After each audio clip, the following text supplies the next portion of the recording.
Hello, ladies and gentlemen. Using intercepts, we're going to be finding x-intercept and y-intercept in this video lesson. And make sure you're taking notes, you're writing down your learning targets, and don't forget the video log that we've added so that you can help me critique and improve these videos. Okay, so let's go ahead and go to the next one. What does it mean to intercept a pass in football? The path of the defender crosses the path of the thrown football. So as an intercept, we see where it crosses that path. Where did he intercept that ball? In algebra, we're going to talk about x and y intercepts, but we're going to be looking at the x-axis and the y-axis and seeing where did it cross either axis. That is how we're going to refer to the intercepts. And that would be my telltale beeping. Oh, goodness. Okay.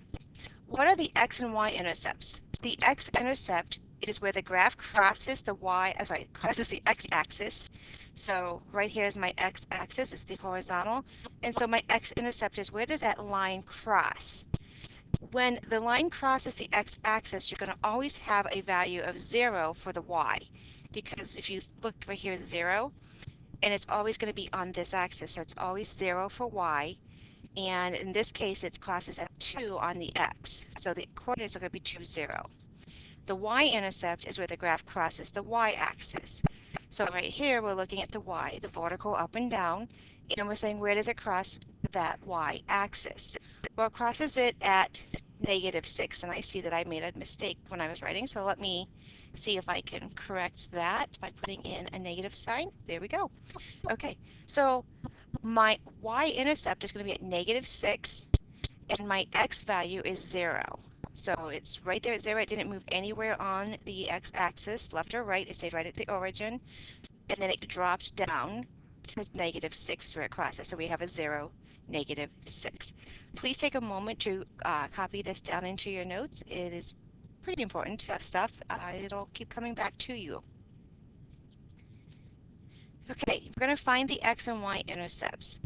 If you recall, I told you when we're looking for the x-intercept, y is always going to be 0. So what I will do is wherever I see a y, I'm going to plug in a 0. So I'm going to plug in a 0 for here. So that's -2 times 0. What is -2 times 0? It's 0. So x equals 12. Since I used 0 for my y, I'm going to put 0. And when I solved, I got 12 for x. Let me cross it down a little bit more so it looks like x. My answer is x. You can see the math worked out here as well. So I plugged in 0 for y, and I got -2 times 0 was 0. So that just became 0, and I didn't have to deal with it. I got x equals 12. If I'm doing the y-intercept, that just means wherever I see an x, I plug in 0. So using this same equation, we're going to come down here, and wherever there should have been an x, I'm going to put a 0. And then you have -2y equals 12. So I need to solve this. How do I isolate y? I'm going to divide by a -2 on both sides. Dividing by a -2 will give me y equals -6. Knowing that y equals -6, I plug that in, and I recall that I used 0 for x, so I plug that in for my x and y coordinates. And it almost looks like that's an x and a y, sorry. And there we go. So it's 0, -6 is the coordinate points for that intercept.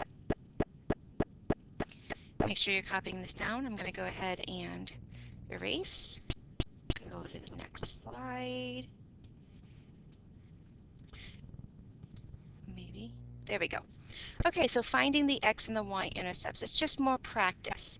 So feel free, if you think you know what you're doing, go ahead and plug in and see if you can solve. If you need to practice us with this more, please do. Okay, so we have -3x plus 5y equals 9. X-intercept, we're going to plug 0 in for the y. So wherever I saw y, I'm plugging in a 0. So I end up with -3x minus 5 times 0 equals 9, which is the same as -3x equals 9. If I divide both sides by a -3, I am going to get that x equals -3. and I used 0 for my y, so I plug in my y here. I plug in the 0. The y-intercept, I'm going to put 0 in for x. So wherever there was an x, I'm putting a 0 in. So that now becomes negative 3 times 0, which is the same as 0, so I don't have to deal with that.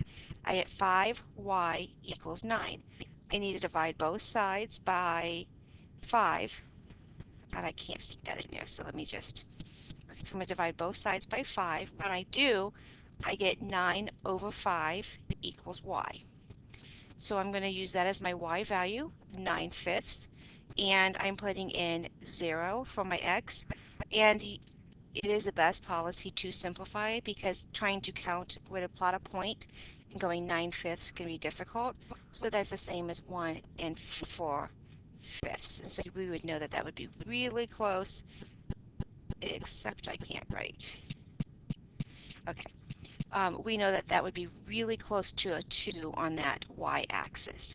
Again, pause if you need to catch these notes. I'm going to erase. And let's see what we have next. Maybe we will see. I apparently have a few things in my way. Okay. We do have some special cases. We have a time where we have x and y would become vertical and horizontal lines. You may remember that from the previous. So if y equals 7, x-intercept, we'd plug 0 in for y. When we get y, we'd get 0 equals 7. This does not work. So here there is no x-intercept because it's going to be a horizontal line, and on a horizontal line it will never cross x. It's going to run left to right and not up and down. What type of lines have no x-intercept? Horizontal lines. Oh, this is all the same things I just said. So you really do need to make sure that you're getting some of this down. Make sure that you're getting horizontal lines have no x-intercept. And if that helps you to see it this way, and I'm going to change pen colors really quick.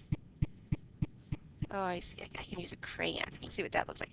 So basically, this is y equals 7. You can see that it is never going to cross x. Okay. I'm going to stop this video. There will be a second video with some practice problems and a little more information on how to use how to graph a line using your intercepts. So go ahead and stop this video and look for the second part.